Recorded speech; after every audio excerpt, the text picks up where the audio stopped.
മുഖ്യമന്ത്രിക്ക് മൗനം പാലിക്കാൻ ശരിയാവില്ല. കലാപത്തിന് 8 പേരെ മരിച്ചിരിക്കുന്നേ. മന്ത്രിമാരെന്ന നിലയിൽ ജനങ്ങളോട് ഞങ്ങൾക്ക് സമാധാനം പറയാനുള്ളതാ. അതെങ്ങനെയാ? മുഖ്യമന്ത്രി ആഭ്യന്തരമന്ത്രി ഇങ്ങനെ 2 വഴിക്ക് ഭരിച്ച ഇവിടെ കലാപമല്ല മഹായുദ്ധം തന്നെ ഉണ്ടാകും. ഞാനൊരു കാര്യം പറഞ്ഞേക്കാം, ഇതിനൊരു പരിഹാരം കണ്ടില്ലെങ്കിൽ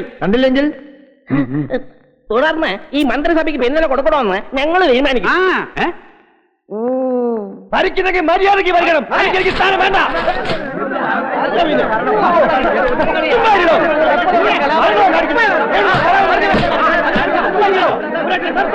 ഒന്ന് നിർത്തണം.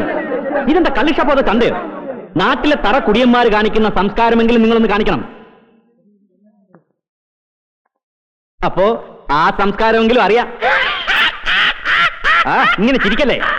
ഇവിടുത്തെ വണ്ടികളൊക്കെ കട്ടപ്പുറത്തിരിക്കുന്ന സമയത്ത് ട്രാൻസ്പോർട്ടിന്റെ വികസനത്തെക്കുറിച്ച് ശാസ്ത്രീയമായി പഠിക്കാൻ അമേരിക്ക പോയപ്പോ ഒരു സെറ്റ് പല്ലൂടെ വാങ്ങിച്ചു വെക്കാൻ എന്തായിരുന്നു? എങ്കിലും ശരിക്കും അമേരിക്കൻ ചന്തം കണ്ടേനെ. അതെ, അമേരിക്കൻ ചന്തത്തെക്കുറിച്ച് ചർച്ച ചെയ്യാനല്ല നമ്മളോട് കൂടിയിരിക്കുന്നേ. പൂനം കടപ്പുറത്ത് നടന്ന കലാപത്തെക്കുറിച്ചും കൊലപാതകങ്ങളെ കുറിച്ചും ചർച്ച ചെയ്യാനാ. വേണ്ട, കൃത്യമായി സമാധാനം ബോധിപ്പിക്കേണ്ട ആഭ്യന്തരമന്ത്രി അബ്ദുൾ റഹീം ഇവിടെ എത്താതെ ചർച്ചയും വേണ്ട, ഒരു കോപം വേണ്ട. എങ്കിൽ പിന്നെ ഒരു മുഖ്യമന്ത്രി എന്തിനാ ഇവിടെ? മുഖ്യമന്ത്രിക്ക് വാമൂടി ഇരുന്നാലോ എന്തെങ്കിലും ഒന്ന് പറ. ഇതേ ആവശ്യമില്ലാണ്ട് എന്റെ മേത്താരും കുതിരകാൻ വരണ്ട. ഇത്രയും സംഭവം ഉണ്ടായിട്ടും എന്നെ വിളിച്ച് കമാ എന്നൊരു അക്ഷരം ഈ പറയുന്ന ആഭ്യന്തരമന്ത്രി അബ്ദുൾ റഹീം പറഞ്ഞിട്ടില്ല. അറിയാം നിങ്ങൾക്ക്? കമാ എന്ന് പറഞ്ഞ 2 അക്ഷരല്ലേ, അതെങ്ങനെ ഒരക്ഷരാവും? എന്റെ സാറേ, അതൊരു അക്ഷരേ ഉള്ളൂ എന്ന് പറഞ്ഞാൽ എങ്ങനെയാ? കമാ എന്ന് പറഞ്ഞ 2 അക്ഷരം ഉണ്ട്. ഒന്ന് മിണ്ടാതി എന്റെ പൊന്നു സാറേ. എല്ലാവരും ഒരു കാര്യം മനസ്സിലാക്കണം, ഞങ്ങളും ഈ മിനിസ്ട്രിയിലെ ഘടകകക്ഷിയാ. എന്ന് വെച്ചൊരു പ്രശ്നം ഉണ്ടാകുമ്പോൾ പരസ്പരം കുറ്റപ്പെടുത്തുകയല്ല, മറിച്ച് പ്രശ്ന പരിഹാരം എന്താണെന്ന് ആലോചിക്കുക ചെയ്യേണ്ടത്. അതുകൊണ്ട് എത്രയും പെട്ടെന്ന് ഒരു അന്വേഷണ കമ്മീഷനെ നിയമിക്കാൻ തീരുമാനിച്ചുകൊണ്ട് ഒരു പ്രസ്താവന ഇറക്കി തൽക്കാലം പ്രതിപക്ഷത്തിന്റെയും ജനങ്ങളുടെയും നാവ് അടക്കുക. അതാ ചെയ്യേണ്ടത്. അവരുടെ നാവ് അടങ്ങില്ല ബി സി. ഈ മന്ത്രിസഭയുടെ പ്രതിച്ഛായ തകർക്കാനും വേണ്ടി വന്നാൽ ഈ മന്ത്രിസഭയെ താഴെ ഇറക്കാനും ബോധപൂർവം കളിക്കുന്ന ഒരു യുവദാസ് ഈ മന്ത്രിസഭയിലുണ്ട്.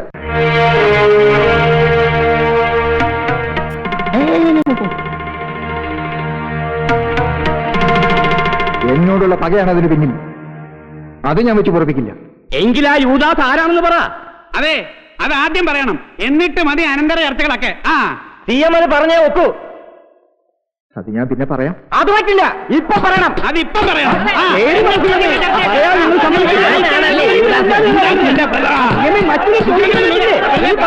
എന്റെ പൊന്നു മുഖ്യ ഒന്ന് വാ തുറക്ക്, എന്തൊക്കെ ഒന്ന് പറ.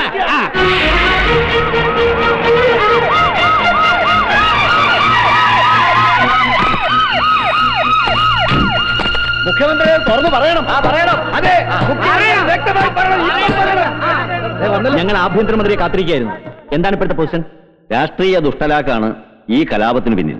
അതെ, പക്ഷെ ആ ലാക്ക് ഈ മന്ത്രിസഭയിൽ ആർക്കാണുള്ളതെന്നാണ് ഞങ്ങൾക്കറിയേണ്ടത്. ഈ നാട്ടിൽ പോലീസ് ഉണ്ടോ എന്ന് തന്നെ നാട്ടുകാർക്ക് സംശയമായിരിക്കും. പോലീസിന്റെ പണി ചെയ്യാൻ ആഭ്യന്തരമന്ത്രിയെ കൊണ്ടാവില്ല. പോലീസൊക്കെ ക്ഷവരം ചെയ്ത് പാലിക്ക് പോയി മഞ്ഞൾ പൂച്ചാൻ പോവാന്ന് പറയുന്ന കേട്ടു. ശരിയാണോ CM? കേട്ടത് ശരിയാ, പക്ഷെ ക്ഷൗരം ചെയ്യാൻ ആളെ കിട്ടാത്തോണ്ട് അവർ വിഷമിക്കുക. ശ്രമിക്കുന്നോ പറഞ്ഞോളെ? മിസ്റ്റർ അബ്ദുൾ റഹീം, സൂക്ഷിച്ച് സംസാരിക്കണം. സ്വന്തം വകുപ്പിലെ പോലീസുകാരെ കൊണ്ട് കൃത്യമായി ജോലി ചെയ്യാൻ കഴിയില്ലെങ്കിൽ രാജിവെച്ച് പുറത്തു പോകണം. രാജിക്കത്ത് പോക്കറ്റിലുണ്ട് പറഞ്ഞോളെ, അത് ഞാൻ ഈ മേശപ്പുറത്ത് വയ്ക്കും. പക്ഷേ ഞാൻ ജനിച്ചു വളർന്ന മണ്ണിലാ 8-9 എണ്ണം അതിക്രൂരമായി കൊല ചെയ്യപ്പെട്ടിരിക്കുന്നത്. അതിനു പിന്നിൽ കളിച്ചവരുടെ പേരുകൾക്കൊപ്പം ഞാനത് വയ്ക്കും. അധികം താമസിക്കില്ല. കലാപത്തിന് പിന്നിൽ കളിച്ചവരുടെ പേരിനൊപ്പം രാജിക്കത്ത് മേശപ്പുറത്ത് വെക്കുന്നത് വെല്ലുവിളിച്ച് അങ്ങേക്കാരെങ്കിലും സംശയമുണ്ടോ? ഉണ്ടെങ്കിൽ അത് തുറന്ന് പറയണം സാർ. തെളിവ് കിട്ടട്ടെ. മുഖ്യമന്ത്രിയും അങ്ങും തമ്മിലുള്ള പടലപ്പിണക്കമാണ് കലാപം നിയന്ത്രിക്കാൻ കഴിയാത്തെന്നും ഈ മന്ത്രിസഭയിൽ ഒരു യുവദാസ് ഉണ്ടെന്ന് പറഞ്ഞതും അങ്ങും തമ്മിൽ എന്തെങ്കിലും ബന്ധം? അത് അങ്ങയോട് ചോദിക്കണം. അപ്പോൾ അതിൽ വാസ്തവമുണ്ടല്ലേ സർ? എഴുതിക്കോ, പത്രം കൂടുതൽ ചെലവാകും. സ്വന്തം മണ്ഡലത്തിൽ ഒരു കലാപം നടന്നിട്ട് അതിലെ പ്രതികളെ പിടിക്കാൻ കഴിയാത്തത് അങ്ങയുടെ മൗനാനുവാദത്തോടെയാണെന്നുള്ള പ്രതിപക്ഷാരോപണം. പ്രതിപക്ഷത്തിരിക്കുമ്പോൾ എല്ലാവരുടെയും തൊഴിൽ ആരോപണം ഉന്നയിക്കില്ല. അത് ഞങ്ങളായാലും അവരായാലും. അടുത്ത നടപടിക്ക് അടുത്ത നടപടി. സാർ ഒരു സർ, അഡ്വക്കേറ്റ് അശ്വതി മേനോൻ കാണാമെന്നിരിക്കുന്നു. വരാൻ പറയും. ഒരുപാട് പ്രാവശ്യം ഫോണിൽ ബന്ധപ്പെടാൻ ശ്രമിച്ചു, കിട്ടിയില്ല. സ്വന്തം നാട്ടിലൊരു ദുരന്തം നടന്നിട്ട് അവിടുന്ന് വരാൻ കഴിയാതിരുന്നത് തിരക്കൊണ്ടാവും അല്ലേ? ഞാനൊന്ന് വന്നതുകൊണ്ട് മാത്രം തീരുന്ന പ്രശ്നങ്ങളല്ലല്ലോ അവിടെ. അങ്ങ് വരേണ്ടതായിരുന്നു. ഒരുപാട് നിരപരാധികൾ വീണ്ടും വീണ്ടും അവിടെ ക്രൂശിക്കപ്പെടുകയാണ്. കലാപം നടക്കുമ്പോൾ കയ്യും കെട്ടി നിന്ന പോലീസ് നിരപരാധികളെ കയ്യാമം വയ്ക്കാനും പീഡിപ്പിക്കാനും മത്സരിക്കാണിപ്പോൾ. എത്രയും പെട്ടെന്ന് ഒരു പരിഹാരം കാണണമെന്ന് പറയാനാണ് ഞാൻ വന്നത്. അല്ലെങ്കിൽ ഒരിക്കലും അങ്ങേക്ക് സ്വന്തം നാട്ടിൽ കാലുകുത്താൻ കഴിഞ്ഞെന്ന് വരില്ല. അശ്വതി എന്തറിഞ്ഞിട്ടായി പറയുന്നത്? പോലീസിന്റെ ഭാഗത്തുനിന്ന് ദയവായി ഇനി അത് പറയരുത്.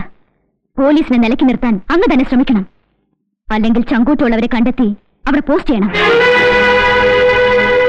അങ്ങയ്ക്ക് വേണ്ടി, അങ്ങയുടെ വിജയത്തിന് വേണ്ടി രാപ്പകലില്ലാതെ കഷ്ടപ്പെട്ട 100 കണക്കിന് പ്രവർത്തകരിൽ ഒരു എളിയ പ്രവർത്തകരുടെ റിക്വസ്റ്റ് ആണിത്. ഇക്കാര്യത്തിൽ എനിക്ക് യാതൊരു വേദനയുമില്ലെന്നാണോ നിങ്ങളൊക്കെ കരുതുന്നത്? അശ്വതി, രണ്ടു മതവിഭാഗങ്ങൾ തമ്മിലാണ് ഏറ്റുമുട്ടിയിരിക്കുന്നത്. അവിടെ മതനേതാക്കൾ പരസ്പരം വെല്ലുവിളിച്ചുകൊണ്ടിരിക്കുകയാണ് ഇപ്പോഴും. ഈ ഒരു അവസ്ഥയിൽ എങ്കിൽ ആദ്യം വെല്ലുവിളി അവസാനിപ്പിക്കണം. അതിന് അങ്ങയ്ക്ക് ബാധ്യതയുണ്ട്. ക്ഷമിക്കണം, അങ്ങയിൽ ഇപ്പോഴും വിശ്വാസം അർപ്പിച്ചു കഴിയുന്ന ഒരുപാട് പേരുണ്ട് അവിടെ. അവരെ നിരാശരാക്കരുത്. വരട്ടെ.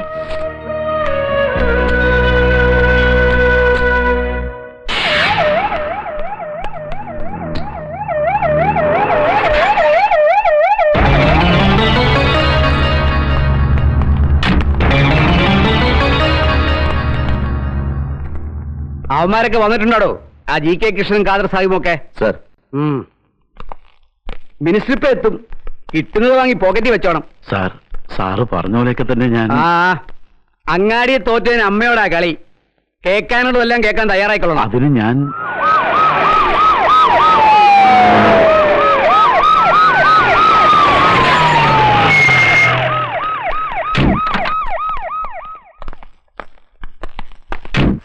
താനല്ലടോ പൂമനം സർക്കിൾ. തനിക്ക് എന്തായിരുന്നു പണി? 8-9 എണ്ണം മരിച്ചു, കുറെ എണ്ണം മരണക്കാത്ത ആശുപത്രിയിൽ. താനൊക്കെ എവിടെ പോയി കിടക്കായിരുന്നു? നിരോധനാജ്ഞ ഏർപ്പെടുത്തിയിട്ടുണ്ട് സാർ. നിരോധനാജ്ഞ അല്ല സാർ. എന്തല്ല സാർ? സാർ, ആ GK കൃഷ്ണൻ, ഖാദർ സാഹിബ് വന്നിട്ടുണ്ട്. എന്താ സാർ നിന്നിളഞ്ഞത്? ഒന്ന് മൂത്രമൊഴിക്കാൻ. എന്താ വേണ്ടേ? നിങ്ങളിങ്ങനെ പരസ്പരം മിണ്ടാൻ മടിച്ച് മുഖം വീർപ്പിച്ചിരുന്നാൽ നമുക്കിതിന്റെ പരിഹാരം ഉണ്ടാവണ്ടേ? രണ്ടു മതങ്ങളുടെ പ്രധാനപ്പെട്ട നേതാക്കളായ നിങ്ങൾ പരസ്പരം വെല്ലുവിളിച്ചാൽ ജനങ്ങൾ വീണ്ടും ആയുധമെടുക്കും. ഇനിയും ഇതിന്റെ പേരിൽ ഒരു രക്തചിത്രം ഉണ്ടാവരുത്. അതുകൊണ്ടാണ് ഞാൻ പറയുന്നത്, നിങ്ങളെല്ലാം ക്ഷമിച്ചും സഹിച്ചും സംയുക്തമായ ഒരു പ്രസ്താവന ഇറക്കി ഇരുഭാഗത്തുമുള്ളവരോട് ശാന്തരാവാൻ ആവശ്യപ്പെടണം. പെട്ടേ പറ്റൂ. എന്തു പറയുന്നു ഖാദർ സാഹിബും GK കൃഷ്ണനും?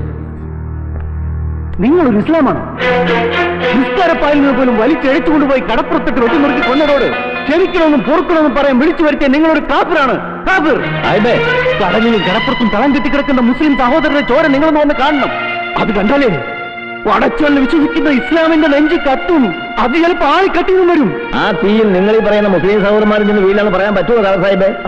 ഞാൻ ആരുടെ കയ്യിലും കത്തിയും കടാരയും കൈബോംബും കൊടുത്ത് അയച്ചിട്ടല്ല അവിടെ അക്രമം ഉണ്ടായത്. ഇരിക്കുന്നു ചോദിക്കേ.